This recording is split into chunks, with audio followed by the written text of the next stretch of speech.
G'day, today I'm going to talk about one of the oldest and most used smoke screens in the book, which is the "I need to think about it" objection from a client.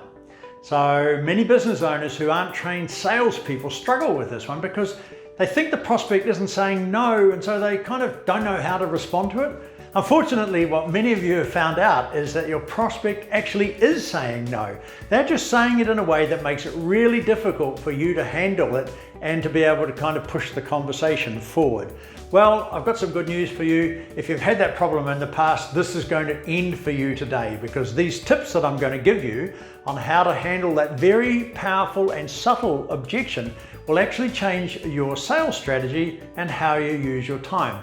Now, believe me, you want to know now if the customer is actually saying no, so that you can save yourself weeks of chasing and begging for a deal that's just never going to close. Just remember the sales value triangle. You have to show customers how to 1, increase their revenue, or 2, reduce their costs, or 3, expand their market share. Maybe a combination of all of those, but certainly at least one of them. And that's what you need to have at the front of your mind when you're dealing with this objection. I need to think about it. Okay, so let's get into the practical stuff. I reckon that you should use the funnel approach. It really, really works. I always try and funnel the customer's decision-making process into one of these 3 categories that I'm going to go through now. After the customer says, "I need to think about it," you can follow up by saying, "Mr. Customer, when somebody tells me they need to think about it, it's usually one of 3 things that they need to think about. Number 1, they don't see us as a fit and they aren't at all interested in what we have to offer. Or number 2, it's our product or services. We don't have the features or the functionalities or the capabilities that you want. Is that the case here? Or number 3, it's a financial issue. You truly cannot afford the product or the service that we're offering, or it goes over your budget. Have I covered your concern in these 3 things?" And then you can pull it all together into a sentence like that. "Miss Customer, when somebody says, 'I need to think about it,' it's normally one of these 3 reasons. You don't see us as a fit, you don't think we have the capabilities to meet your needs, or it's a financial issue." See how you're using the funneling strategy? And more likely than not, she's going to say, "Look, it's the price." If it's finance, then maybe you can figure out something that'll work for them. Maybe put her on a payment plan or something like that. If you don't have the capabilities, or maybe you missed something in your presentation, now you can talk about whatever issue that she brings up. And look, if you're not a fit, then you could explain why you could be, or if she can give you some feedback, you can then modify and pivot the way that you're actually approaching it. Now look, if they still don't want to buy, then the last reason is fear. In other words, they're still afraid of something. Maybe you haven't actually built enough trust, for example. Most salespeople are going to say, "Well, okay, so, when will you get back to us?" Well, I wouldn't recommend that, because it's not a very comfortable thing to say to somebody who's trying to kind of move the conversation not down the road, but actually trying to stop it. And it actually leaves you powerless. You can say, "Well, actually, I'll get back to you in a month." And the customer might say, "Well, that's a little bit too soon, maybe 2 or 3 months from now." So what we want to do is advance the sale right there and then by getting some form of commitment. Now, that commitment could actually be to not do anything going forward. But if there is a commitment, then that will help a lot. Because if you don't get something, that is just continuing the sale, which means your sales cycle got really, really long. And as a small business owner, you just cannot afford that. So you can use your funneling strategy again to guide them through their thought process. "Well, Ms. Customer, it's one of 3 things. 1, you have some interest, so we should keep talking, and I might need to provide you with some more information to consider, in which case just let me know what it is that you need. 2, honestly, you're not interested. Or 3, you don't really know if it's a fit and you need to think more about that." Okay, so now there are 3 separate answers with 3 separate meanings. If they say something like, "No, there is actually some interest here on my part," great. So now you know there is some interest, and you can say something like this: "Well, what part of it is interesting so far that you're actually liking?" And based on your response, you'll know if they're really interested. If they give you a vague answer that you know maybe there really is no interest, okay, And if that's the case, just wrap up the conversation. It's better for you and it's better for them. Or they could just come out and say to you, look, there's just no interest. And if there isn't any interest, basically what they're saying to you is, we aren't going to do business with you. Now that's actually a good opportunity for you to ask a couple of questions which will help you in the future. This deal is dead, okay? But maybe you can get some information, some value out of this conversation that you can use. So you might be able to say something politely like, look, I understand and accept that there's no interest in this case. I'm not trying to sell now, but what I would like to understand is what wasn't interesting about our product. Can you help me understand, please, for the future? So when you say to people, help me understand, most people will give you a little bit of feedback. It could be that you didn't qualify this opportunity well enough. In other words, you're talking to the wrong customer and that's why there's no interest.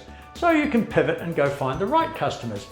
Now, if they're happy with their current supplier and that's why there's no interest, you could say something like this. In business, isn't it always a good idea to have some options?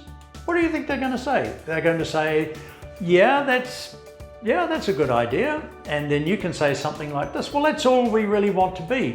Right now, we would just like to be another option because it might happen that your current supplier maybe doesn't give you everything you want in a particular situation.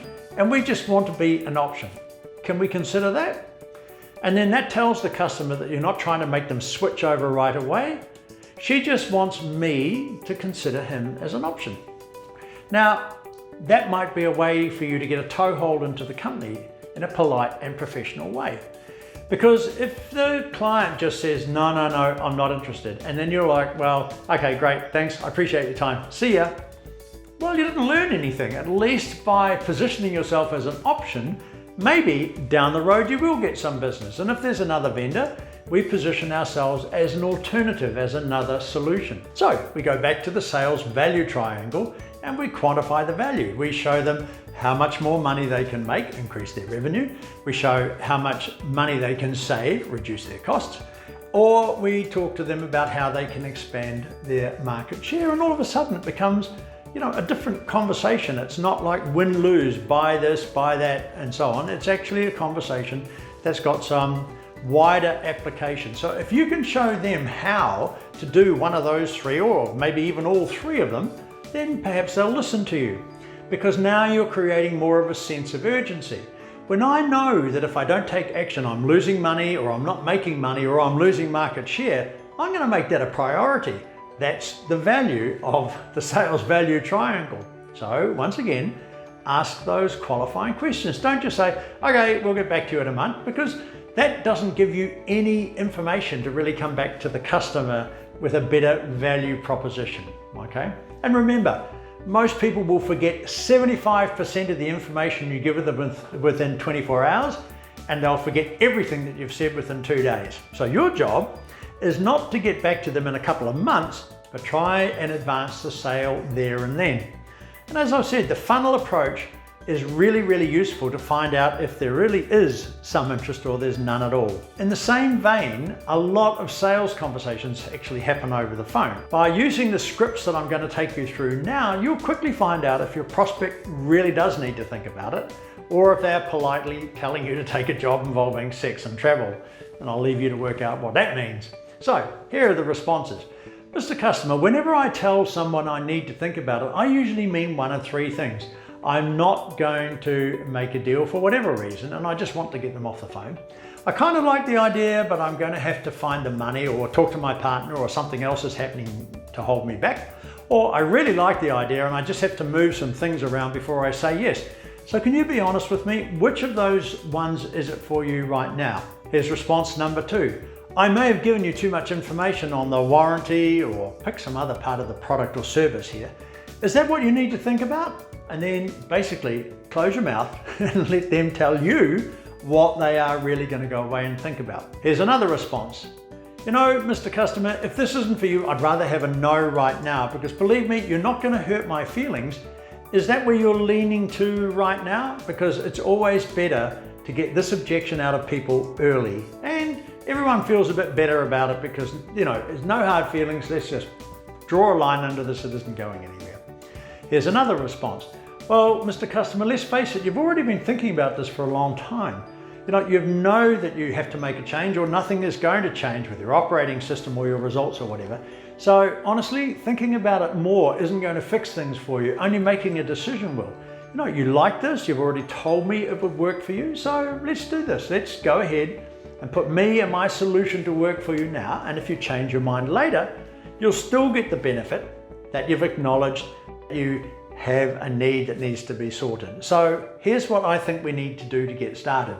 That one's useful when you've been in communication with the customer a number of times before, or the prospective customer. Number 5, the only thing more costly than making a bad decision, Mr. Customer, is not making one at all.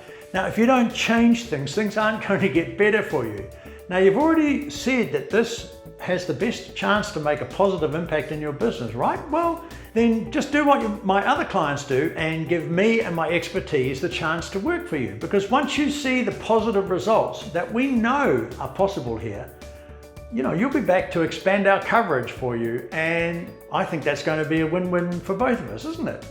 So if that's the case, then here's what we actually need to do.